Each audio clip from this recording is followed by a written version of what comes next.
नाज़रीन, महंगाई से सताई हुई आवाम के लिए एक खुशखबरी है और एक बुरी खबर है। अब ये एक खुशखबरी क्या है?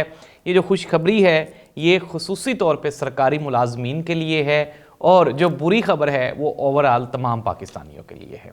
ये क्या है और कैसे है ये मैं बताऊंगा आपको आज के प्रोग्राम में।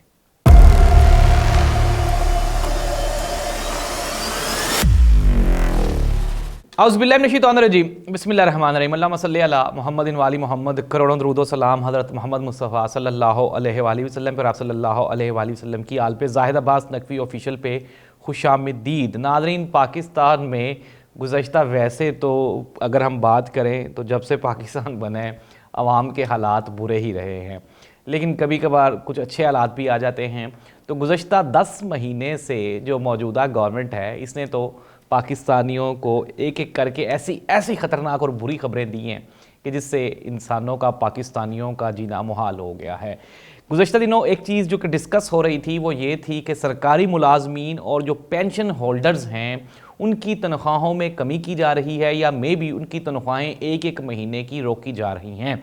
लेकिन गवर्नमेंट ने आज ये अनाउंस किया है और उन्होंने कहा है कि सरकारी मुलाजमीन की तनख्वाहें ना ही तो कम की जाएंगी और ना ही वो रोकी जाएंगी, यानी कि जैसी चल रही हैं वैसी ही चलेंगी। कहने को तो ये कोई अच्छी खबर नहीं है कि आपको आपकी तनख्वाह मिलेगी, लेकिन आजकल के दौर में मौजूदा हुकूमत की जानिब से आपको आपकी सैलरी मिल जाना ये भी एक अच्छी खबर है। इट मीन्स दैट कि वो खबरें जो कि आ रही थी कि सरकारी मुलाजमीन की तनख्वाहें कट जाएंगी या कम हो जाएंगी वो बिल्कुल झूठ है। और आइंदा जब ये बजट आएगा जो कि आने वाला है, जो कि हुकूमत की कोशिश भी होगी कि हम ही दे के जाएँ, तो उसमें भी सरकारी मुलाजमीन को कोई खातिर खा रिलीफ तो नहीं मिलेगा, लेकिन ये एक लिटिल बिट रिलीफ दिया जाएगा। इस तरह से ये चीज़ कन्फर्म हो गई कि सरकारी मुलाजमीन की तनख्वाहें ना ही तो कम होंगी और ना ही कटेंगी। यही थी आज की खुशखबरी। अब दूसरी जो बुरी खबर है, ये जो खबर अच्छी थी ये तो चंद लोगों के लिए थी, लेकिन जो बुरी खबर है वो ओवरऑल तमाम पाकिस्तानियों के लिए है। और वो ये है कि बीइंग अ मुस्लिम हर मुसलमान की ख्वाहिश होती है कि मैं हज या उम्रा कर सकूँ। और हम लोग सारी ज़िंदगी हम अपने बड़ों से भी सुना और हमारी भी कोशिश होती है कि बंदा सेविंग करे और एक दिन आए जब आप हज और उम्रा करने अल्लाह ताला के घर चले जाएं। लेकिन मौजूदा हुकूमत की जो सख्त पॉलिसीज़ हैं उसको मद्देनज़र रखते हुए PIA ने टिकट्स का एक्सपेंसेस का अनाउंस किया है। अब जो टिकट्स हैं वो इंतहाई महंगी हो चुकी हैं। इवन कि जो सरकारी हज पैकेज होगा वो अप्रोक्सीमेटली कुछ 10 से 10.5 लाख रुपए के दरमियान, जी 10 लाख रुपए का, यानी कि 10 से 10.5 लाख रुपए का हज का पैकेज होगा। यानी कि आम आदमी के लिए सिंपल ये मैसेज है कि आप वो ख्वाहिश जो आपने दिल में दुबाई थी उसको अब निकाल ही दें। यानी कि अल्लाह ताला के घर का तवाफ़ करना अब ये भी पैसे वालों की रह जाएगी, एक ख्वाहिश रह जाएगी या इस्तात रह जाएगी, क्योंकि गरीब आदमी के लिए आजकल के दौर में 10-10.5 लाख रुपया इकट्ठा करना, वो भी हज उम्रा के लिए, तो ये एक इंतहाई मुश्किल बल्कि नागुज़ीर बात है। तो गवर्नमेंट की जानिब से यानी कि जो शदीद महंगाई की लहर आई है उसके नतीजे में जो हमारी मुआशी बदअब्तरी है उसके सिलसिले में हज जो है वो इंतहाई महंगा हो गया। इसकी मेन वजह क्या है? इसकी मेन वजह है रुपए की बेकदरी और डॉलर का ऊपर चले जाना। जैसे जैसे वक्त गुजर रहा है वैसे वैसे डॉलर की कीमतें ऊपर जाती जा रही हैं और रुपए की कीमतें नीचे आती जा रही हैं। नाज़रीन, पाकिस्तान दुनिया का वाहिद मुल्क है जहाँ पे डॉलर की जो कीमत है वो बिल्कुल ऐसे ही है जैसे अंडे या मुर्गी की कीमत, जिसको कोई कंट्रोल कर ही नहीं सकता। शाम को और है, सुबह और है, फिर और है, फिर और है। तो इस तरह से हमने गुज़श्ता दिनों भी देखा कि किस तरह से एक ही दिन में कहाँ 30-35 रुपये ऊपर और फिर अगले ही दिन में 12 रुपये नीचे। तो ये इस कौम के साथ बहुत बड़ा मजाक है। लेकिन नाज़रीन, एक और बड़ी खबर जो कि आपको मैं देने जा रहा हूँ, ये बड़ी खबर है कि गुज़श्ता 10 महीने में इन्होंने या पैसे बनाने वालों ने बेपनाह पैसा बनाया है, क्योंकि एक्सपर्ट हैं ये करप्शन करना इनके बाएं हाथ का खेल है।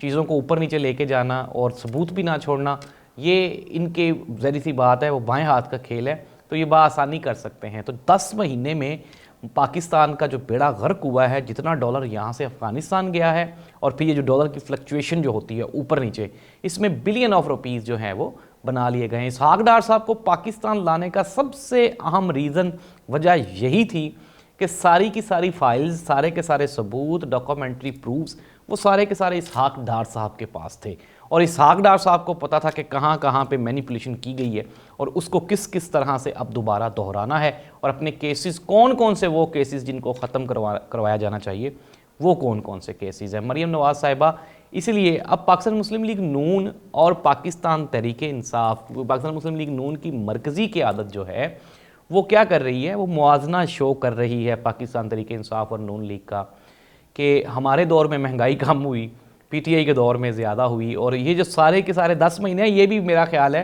कि वो पीटीआई की बकेट में ही डाल रहे हैं। वो कह रहे हैं कि हमारी कोई गवर्नमेंट नहीं है, ये जो 10 महीने की गवर्नमेंट है ये भी इमरान खान की है। तो अगर वो ये 10 महीने का मार्जिन ले रहे हैं तो ज़ाहिर सी बात है फिर तो वो बेहतर है। वैसे तो इमरान खान के 3.5 महीने हमने देखा था कि ओवरऑल जो है वो पूरी दुनिया में इकोनॉमिकल क्राइसिस था, लेकिन इमरान खान उससे निकलने में कामयाब हो गया था। उसके बहुत से रीज़न्स थे जो मैं आपको ऑलरेडी बता चुका हूँ। तो इस 10 महीने में पाकिस्तान का जो मुल्क का जो बेड़ा गर्क हुआ है वो हम सब के सामने है, हम सब ने देख भी लिया है कि किस तरह से दोनों हाथों से पाकिस्तान को लूटा गया। तो नादरीन, मुख्तसर ये कि वही वाली बात, महंगाई बिल्कुल कंट्रोल से बाहर है और सफ़ेद पोश आदमी परेशान है, लेकिन हुकूमत आज भी इस चीज़ पे बहस कर रही है कि पंजाब में इलेक्शंस करवाए जाएं या ना करवाए जाएं। पाकिस्तान पीपल्स पार्टी इलेक्शन नहीं करवाना चाहती लेकिन इलेक्शन करवाना भी चाहती है। सिमिलरली मौलाना फजलुर रहमान साहब ने तो सीधी सीधी सजेशन ही दे दी कि मुल्क में मुआशी बहरान है तो इलेक्शन ही ना करवाया जाए। यार मुझे तो समझ नहीं लगती। मेरे एक बहुत ही प्यारे कोलीग हैं, बड़ी बड़ी जर्नलिस्ट हैं, वो तो मुझे कहती नकवी साहब आप हंस हंस के वीलॉग करते हैं, तो अब हम रो रो के तो नहीं कर सकते ना, कितना को बंदा रोए। तो इस तरह से स्ट्रेस और डिप्रेशन जो है अगर आप उसको बढ़ाएंगे फिर आपको भी शुगर और ब्लड प्रेशर हो जाएगा। हमारा काम तो है सख्त खबरें मुस्कुराते हुए चेहरों से आप तक पहुंचा देना। इसका मतलब कतन ये नहीं है कि हम कोई बहुत खुश हैं या बहुत मामला ठीक है, हालात ऐसे ही हैं हर जगह पे, लेकिन ये है कि खबरें यही हैं कि हालात टफ हैं। नून लीग ने, पीडीएम ने इस मुल्क का 10 महीने में वो सत्यानाश किया है जिसका खमियाजा आने वाले 20 साल में भी आप भुगतते रहेंगे, तो आप नहीं भुगत पाएंगे। इमरान खान को आप जितना मर्ज़ी क्रिटिसाइज़ कर लें, जितना मर्ज़ी आप उनके ऊपर इल्ज़ामात लगा लें, लेकिन ये झूठ जो आप आवाम से बोल रहे हैं कि ये इमरान खान इसका ज़िम्मेदार है, इसका इमरान खान ज़िम्मेदार नहीं है। पहले भी 30 साल ये 2 पार्टियाँ ही बरसरे इक़्तिदार रही हैं और अब भी यही 2 पार्टियाँ 10 महीने से बरसरे इक़्तिदार हैं। आवाम देख रही होती है 180 रुपये लीटर पेट्रोल और फिर 272 रुपये लीटर पेट्रोल, डॉलर 170-75 और फिर कहाँ डबल कीमत पे। तो फिर ये बच्चे नहीं हैं आवाम। मैंने पहले भी कहा कि शऊर आ गया है पाकिस्तानियों में, 90s वाला दौर नहीं है। एक दोस्त से मैंने पूछा कि यार ये जो नून लीग थी ये किस तरह से कंट्रोल कर लेती थी मियाँ मोहम्मद नवाज शरीफ साहब, तो वो कहते हैं पाकिस्तानी तारीख के सबसे बेवकूफ़ तरीन आदमी सियासत में मियाँ मोहम्मद नवाज शरीफ साहब है। तो मैंने कहा यार बेवकूफ़ कैसे थे, वो तो बहुत अक्लमंद थे, वो तो देखें कि किस तरह से वो कंट्रोल कर लेते थे हर चीज़ को। उन्होंने कहा कि कंट्रोल करना बहुत आसान था, अखबार का दौर था, चंद एक बड़े नाम होते थे, अब मैं नाम नहीं लेना चाहता क्योंकि सारे मेरे उस्ताद हैं, तो चंद एक बड़े नाम होते थे, उनको मियाँ साहब ओहदे दे देते थे, छोटा भाई उनके टखनों को हाथ लगा लेता था, गोडे पड़ जाते थे, पैरी पड़ जाते थे, और फिर उनको बाबा जी, मुर्शद और इस तरह के अलकाबात देते थे।